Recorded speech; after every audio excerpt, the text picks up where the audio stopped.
The Galactic Council's xenobiologist, Vexithera, stared at the holographic display with her 4 eyes wide in disbelief. The radiation readings from the third planet of the Sol system made her chitinous shell shudder involuntarily. These readings cannot be correct, she clicked to her assistant, a crystalline being named Crix. No sentient life could possibly survive in such conditions. Crix's faceted form pulsed with agreement. The surface radiation alone would cook most known species within moments. And the atmospheric composition? 21% oxygen? That's a combustible death trap. 3 cycles had passed since the Council had officially classified Earth as a Class X dead world. The planet's violent history was written in its very geology. Mass extinction events, volcanic apocalypses, ice ages that would freeze the core world solid, and an atmosphere so corrosive it had literally rusted the planet's surface. The Council's deep space surveys had detected no signs of intelligent life, only the electromagnetic noise of a world dying in cosmic violence. File the report, Vexithara commanded. Sol 3 is uninhabitable. Mark it as a hazardous navigation zone and move on to the next system. That was their first mistake. Admiral Korvash of the Hegemony Warfleet received the invasion orders with predatory satisfaction. The Council worlds were rich, soft, and completely unprepared for war. His species, the Kethvar, had conquered 17 systems through superior military doctrine. Strike the homeworld first, decapitate the leadership, and the colonies would surrender without firing a shot.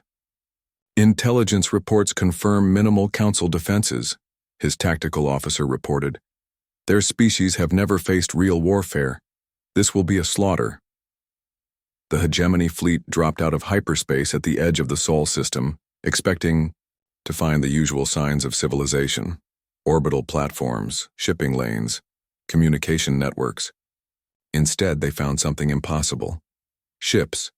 Thousands upon thousands of ships emerging from the inner system like a metallic storm.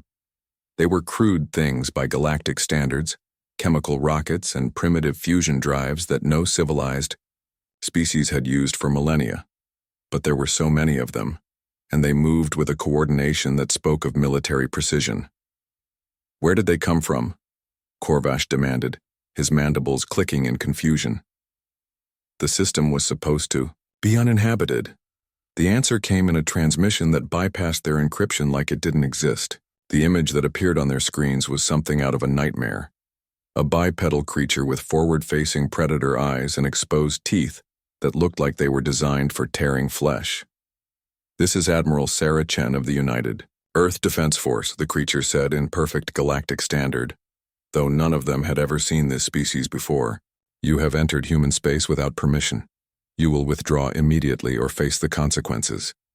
Korvash laughed, a sound like grinding stone. Impossible. The third planet is a dead world. Nothing can live there. The human's lips pulled back further, revealing even more teeth. You're absolutely right, nothing can live here. We figured that out about 2 million years ago.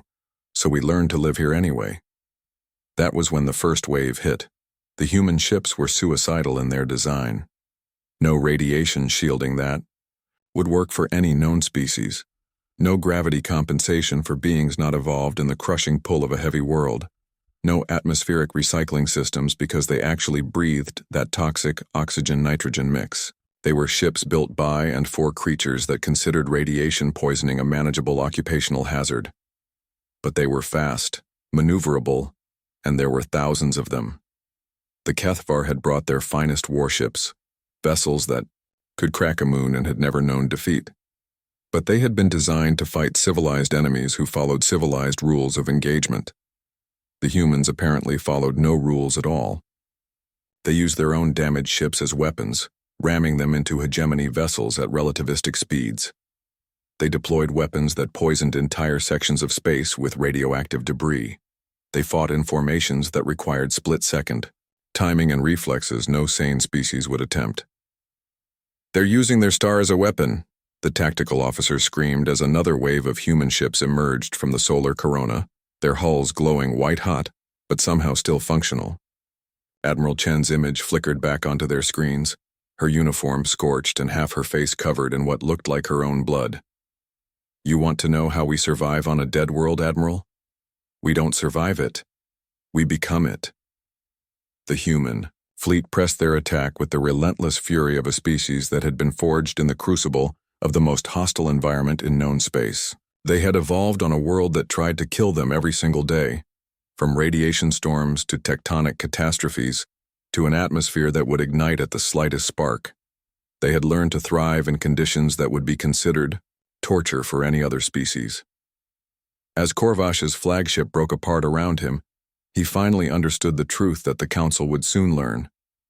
There was a reason the humans called their homeworld Hell in some of their languages. And there was a reason they had chosen to stay there instead of seeking gentler worlds among the stars.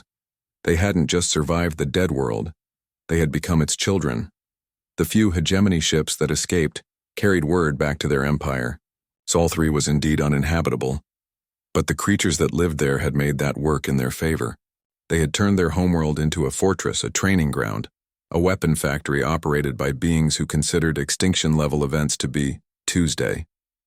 The galaxy would never make the mistake of underestimating a dead world again, especially not when the dead were shooting back.